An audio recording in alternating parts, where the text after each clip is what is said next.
శ్రీమాత్రే నమ. జయ గురు దత్తాత్రేయ నమ. ఈ వీడియోలో మనం జనవరి 25వ తారీఖు నుంచి 31వ తారీఖు మధ్యలో జరగబోయే వారఫలాలు మేషరాశి వారికి ఏ విధంగా ఉండబోతున్నాయి అని పరిశీలించినప్పుడు యాస్టీజ్గా మేషరాశి వారికి ఈ వారం అంతా కూడా ఈ 4 గ్రహాలు కూడా దశమ స్థానంలో సంచరించడం జరుగుతూ ఉంటుంది. అంటే దశమ స్థానంలో ఒకటి కన్నా ఎక్కువ గ్రహాలు సంచరించినప్పుడు వృత్తి మీద ఎక్కువ ప్రభావాన్ని చూపడం జరుగుతూ ఉంటుంది. అంటే ఒకే వృత్తి మీద కాకుండా జాతకుడు 2-3 వృత్తుల్లో ఇన్వాల్వ్మెంట్ అవ్వడం, చివరికి ఏది కూడా సంపూర్ణంగా పూర్తి అవ్వకుండా మధ్యలో ఆగిపోయినట్టు ఉంటుంది. కానీ చూసిన వాళ్ళకి జాతకుడు ఈ వారం అంతా కూడా చాలా బిజీగా ఉన్నట్టు కనబడుతూ ఉంటాడు. కానీ ఏ పని కూడా కంప్లీట్ అయినట్టు కనబడదు. వృధాశ్రమ అధిక ప్రయాసలా కనబడుతుంటుంది. విడివిడిగా మనం విశ్లేషించుకున్నప్పుడు ప్రధానంగా దశమ స్థానంలో 2 గ్రహాలు దిగ్బలం పొందుతూ ఉంటాయి.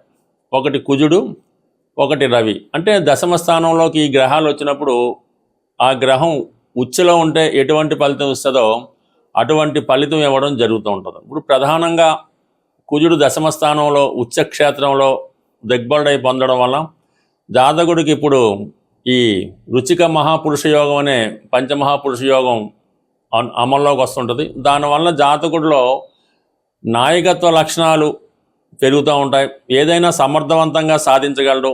అవతల పార్టీ ఎంత బలవంతుడైనా జాతకుడు తన మీద ఆధిపత్యం సాధించి వృత్తిలో విజయాన్ని సునాయాసంగా తీసుకురావడం జరుగుతూ ఉంటుంది. అయితే ఇక్కడ మరి రవి కూడా అక్కడే ఉన్నాడు. రవి ప్రస్తుతం దశమంలో దిగ్బలుడు అయినప్పటికీ కూడా మరి పంచమాధిపతిగా దశమ స్థానంలోకి వచ్చినప్పుడు వృత్తిపరంగా కొన్ని అనుకోని చేంజెస్, అదనపు బాధ్యతలు జాతకుడికి రావడం జరుగుతూ ఉంటుంది. అంటే కొద్దిగా అధికారానికి పూర్తిగా సంపూర్ణంగా అధికారం ఉపయోగించుకోవడానికి తగు విధమైన శక్తి కలిగి ఉంటాడు అనమాట. అంటే ఎవరిని సంప్రదించకుండా తనే బాసుగా అన్ని కార్యక్రమాలు నిర్వహించడం జరుగుతూ ఉంటుంది. ఈ 2 గ్రహాలు దశమ స్థానంలో సంచరించినప్పుడు జాతకుడు అధిక ఒత్తిడికి గురవుతూ ఉంటాడు.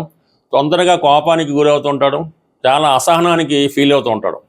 అంటే తను అనుకున్నదే జరగాలి తప్ప ఇతరుల మాట వినే సమయం అయితే అతనికి ఉండదు. ఇతరుల మాట వినేటట్టు కూడా ఉండే అవకాశం అయితే ఉండదు. ఆ విధంగా తన యొక్క ఇగో అవ్వచ్చు, అహంభావం అవ్వచ్చు, లీడర్షిప్ క్వాలిటీస్ అవ్వచ్చు, ఇవన్నీ కూడా అమల్లోకి రావడం జరుగుతూ ఉంటుంది. ప్రధానంగా బుధుడు కూడా తృతీయ షష్టాధిపతిగా దశమ స్థానం సంచారం అప్పుడు వృత్తికి కొత్త అవకాశాలు వస్తుంటాయి.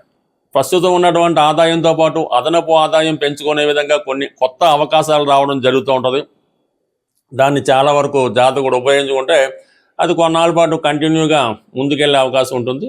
ప్రధానంగా శుక్రుడు ధన సప్తమాధిపతిగా శుక్రుడు దశమ స్థానంలో ఉన్నప్పుడు అటు కుటుంబ సభ్యులు కానీ, జీవిత భాగస్వామి కానీ, లేదంటే వ్యాపార పార్ట్నర్స్ కానీ సహకరించడం జరుగుతూ ఉంటుంది. అయితే ఇక్కడ ఈ శుక్రుడు రవితో కంబస్ట్ అయి ఉండడం వల్ల ఏంటంటే ఆర్థికపరమైన విషయాలు ఇబ్బంది ఉంటుంది. అది కుటుంబంలో ఒకరికైనా కానీ, లేదంటే జీవిత భాగస్వామికి కానీ, లేదంటే భార్యకు కానీ హెల్త్ ప్రాబ్లమ్స్ లాంటివి వచ్చే అవకాశం ఉంటుంది.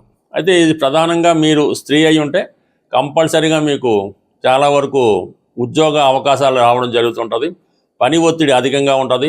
అనారోగ్యపరంగా తరచూ అనారోగ్యానికి గురవడం కానీ, అధిక శ్రమకి, అధిక ఒత్తిడికి గురవడం కానీ జరుగుతుంటుంది. స్త్రీలు ప్రధానంగా నిదానంగా ఆలోచించి ఎక్కువ సమయం విశ్రాంతి తీసుకొని నిదానంగా కార్యక్రమాలు నెరవేర్చుకుంటే మంచిది తప్ప ఏమాత్రం తొందరపడినా కూడా ఒక విధమైనటువంటి అసౌకర్యానికి లేదంటే ఏదన్నా అనారోగ్యానికి గురయ్యే అవకాశం ఉంది. కాబట్టి స్త్రీల విషయంలో చాలా జాగ్రత్తగా ఉండవలసి ఉంటుంది. సో మిగతా విషయాలన్నీ కూడా యాస్టీజ్గా మరి రాహు లాభంలో ఉండడం వల్ల విదేశ ప్రయత్నాలు ఫలిస్తాయి.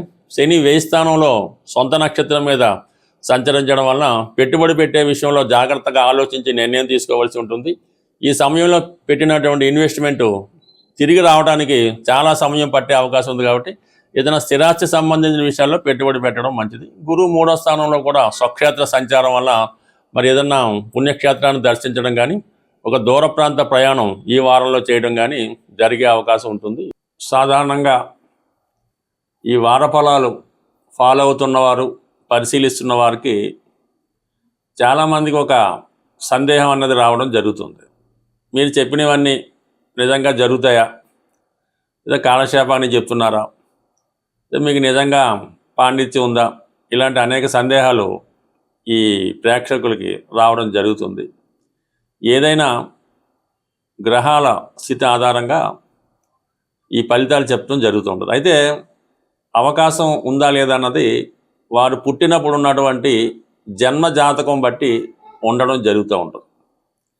వారు పుట్టినప్పుడు ఉన్నటువంటి గ్రహస్థితిలో కొన్ని లిఖించబడి ఉంటాయి. వివాహం ఏ విధంగా ఉంటుంది, పెళ్ళి ఏ విధంగా జరుగుతుంది, ఉద్యోగం, సంపాదన, అతని స్థితిగతులు ఇవన్నీ కూడా అతని జన్మజాతకం బట్టి ఆధారపడి ఉంటాయి. అవి మరి ఎప్పుడు జరుగుతాయి అన్నప్పుడు, అంటే ఒక జాతకం పుట్టినప్పుడు పెళ్ళి ఉంటుంది. అంటే పెళ్ళి ఎప్పుడు జరుగుద్ది అని తెలుసుకోవాలంటే జాతకుడు పుట్టినప్పుడు ఉన్నటువంటి దశలు, ఏ దశలు జరుగుతుంటాయి కదా, రవి దశ, చంద్రుడు, కుజుడు, రాహు నడుస్తుంటాయి. ఈ దశలు వచ్చినప్పుడు ఆ దశ ఒక గురుదశ వచ్చింది అనుకోండి, 16 సంవత్సరాలు నడుస్తుంటుంది.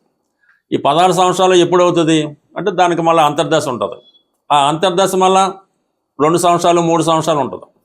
ఈ 3 సంవత్సరాలు ఎప్పుడు జరుగుతున్నప్పుడు అప్పుడు ఈ గోచారం అన్నది మనకి రావడం జరుగుతూ ఉంటుంది అన్నమాట. ఈ గురువు సప్తమ స్థానంలోకి వచ్చినప్పుడు పెళ్ళి అవుతుంది, పంచమంలోకి వచ్చినప్పుడు సంతానం కలుగుతారు. ఇప్పుడు దశ అంతర్దశ సహకరిస్తే ఈ గోచారం కూడా సహకరిస్తూ ఉంటుంది. అలాగే ఏ సంవత్సరంలో జరుగుద్ది అన్నది గురువు చెప్తాడు, ఏ నెలలో జరుగుతున్నది రవి సంచారం అని తెలుసుకుంటాం అన్నమాట. అంటే రవి ప్రతి నెల ఒక రాశిలో మారుతుంటాడు కాబట్టి పలానా నెలలో ఈ సంతానం కలగవచ్చు, ఈ ఉద్యోగం రావచ్చు, ఈ ఆరోగ్యం కలగవచ్చు, రవిని బట్టి చెప్తాం. మరి ఏ రోజు జరుగుతుంది అంటే చంద్రుడి యొక్క సంచారం బట్టి చెప్తూ ఉంటుంది. ఏ సంచారం, చంద్రుడు ప్రతి 2 రోజులు 2.5 రోజులకి మారుతూ ఉంటాడు. ఏ రాశిలోకి వచ్చినప్పుడు, ఏ నక్షత్రం మీద సంచరించినప్పుడు ఈ సంఘటన జరగవచ్చు, పెళ్ళి ఎప్పుడు జరగవచ్చు, డెలివరీ ఎప్పుడు జరగవచ్చు, ఇవన్నీ ఈ చంద్రుడి యొక్క సంచారం బట్టి ఆ రోజు నిర్ణయిస్తాం. మరి రోజు నిర్ణయించే సరిపోయిందా, ఏ సమయంలో జరుగుతుంది అన్నది లగ్నాన్ని బట్టి చెప్తాం అన్నమాట. ప్రతి 2 గంటలకి లగ్నం మారుతూ ఉంటుంది. ఏ లగ్నంలో జరగచ్చు, లేదంటే ప్రతి గంటకి ఒక హోర మారుతూ ఉంటుంది. రవి హోరలోనా, శని హోరలోనా, గురు హోరలోనా, ఏ హోరలో జరగవచ్చు. ఇవన్నీ కూడా హోరను బట్టి లగ్నాన్ని బట్టి చెప్పడం జరుగుతుంటుంది. అంటే ఇంచుమించుగా ఒక శుక్రదశ 20 సంవత్సరాలు ఉంటుంది. దాంట్లో రవి అంతర్దశ అన్నది 1 సంవత్సరం ఉంటుంది. దాంట్లో గురువు, ఈ శని ఇవన్నీ సూక్ష్మంగా వస్తూ చివరికి ఏ సమయంలో కూడా జరుగుద్ది అన్నది జాతకుడు యొక్క జన్మ వివరాలు కరెక్ట్గా ఉంటే తెలుసుకోవచ్చు. అయితే గోచారం అన్నది ఈ విధంగా సపోర్ట్ చేస్తుంది తప్ప జాతకుడికి ఆ విషయం లేదు. ఆ సంతాన యోగం అన్నది లేనే లేదు. 5వ స్థానంలో గురువు వస్తే ఏంటి, శని వస్తే ఏంటి, ఎవరు సేవిస్తారో జాతక చక్రంలో లేనిది.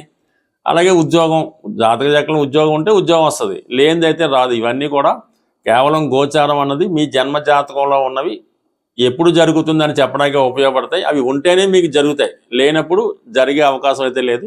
అవి ప్రాంతాల వారుగా మనం ఉన్న ప్రాంతాన్ని బట్టి, ఉదాహరణకు అమెరికాలో ఉన్న వాళ్ళకి రాహుదశ యోగిస్తూ ఉంటుంది, బ్రహ్మాండంగా అక్కడ బాగుంటుంది. మన ఇండియాలో భారతదేశంలో ఉన్న వాళ్ళకి, సాంప్రదాయంగా ఉన్న వాళ్ళకి గురుదశ బాగుంటుంది.